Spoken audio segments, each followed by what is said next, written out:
নমস্কার বন্ধুরা, কেমন আছেন সবাই? নিশ্চয়ই ভালো আছেন।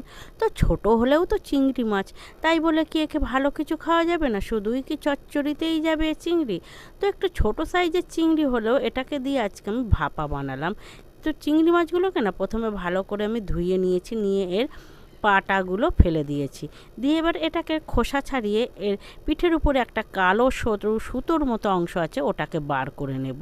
তো এগুলোকে আমি প্রথমে কেটে ধুয়ে এগুলোর পিঠের ভিতর থেকে কালো সুতোর অংশগুলো বার করে নিয়েছি, খোসাটাও সারিয়েছি। ঠিক দেখুন, এরকম একটা কালো সুতোর মতো অংশ পিঠের মাঝখানে থাকে, এটা ফেলে দিলে আর এটা খেয়ে কোনো প্রবলেম হয় না।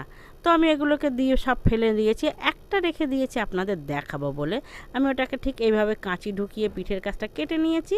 আর দেখুন এই যে কালো সুতো অংশটা কত সুন্দরভাবে বেরিয়ে এসছে। তো এবার এটা রান্নার জন্য একটা মশলা বানিয়ে নিচ্ছি আমি। এখানে 1 চামচ কাজু নিয়েছি, 1 চামচ সাদা তেল, আর 1 চামচ সাদা সরষে, 4-5টা কাঁচা লঙ্কা দিয়ে এটাকে একটা পেস্ট বানিয়ে নিচ্ছি।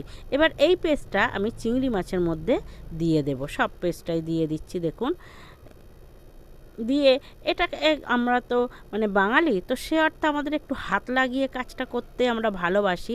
হাত দিয়ে করলে কি হয়, মনে মতো হয়। তো এর মধ্যে আমি হলুদ, লবণ আর একটু সর্ষের তেল দিয়ে দিলাম, দিয়ে এটাকে না ভালো করে মাখিয়ে নিচ্ছি।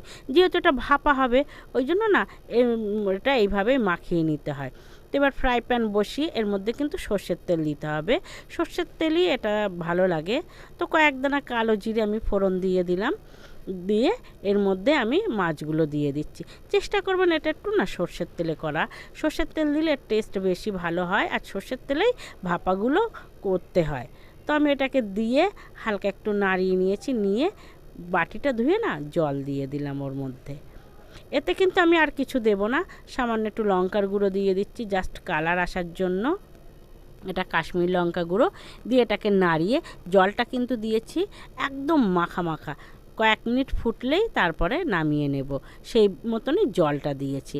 তো দিয়ে আমি মিনিট 5 না মিডিয়াম টু লো ফ্লেমে দিয়ে ভালো করে ফুটিয়ে নিয়েছি।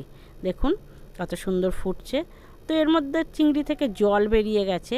তো আমাকে এবার ঢাকনা খুলে না আরও মিনিট 5 একটু ফুটিয়ে নিতে হবে। তো আমি এটাকে না আবার একটু ফুটিয়ে নিচ্ছি। দেখুন কত সুন্দর হয়ে এসছে, গাঢ় গাঢ়। তো এবারে কিন্তু এটা প্রায় হয়ে এসছে, বেশ শুকনো হয়ে এসছে। আমি ঝোলটা এরকমই নামাবো। তো এর মধ্যে আরও 2 চামচ আমি কাঁচা সর্ষের তেল দিয়ে দিচ্ছি। যেহেতু সর্ষে পোস্ত কাঁচা লঙ্কা বাটার রান্না, তো এতে একটু কাঁচা তেল দিলে না গন্ধটা দ্বিগুণ হয়ে যায়, স্বাদও দ্বিগুণ হয়ে যায়। তো দিয়ে একটা ফুট দিয়ে ঢাকা দিয়ে মিনিট 2-3 ধরে রাখলাম। তারপরে খুলে দেখাচ্ছি আপনাদের, তেল পুরো ছেড়ে গেছে একদম। দেখুন কত সুন্দর হয়ে গেছে।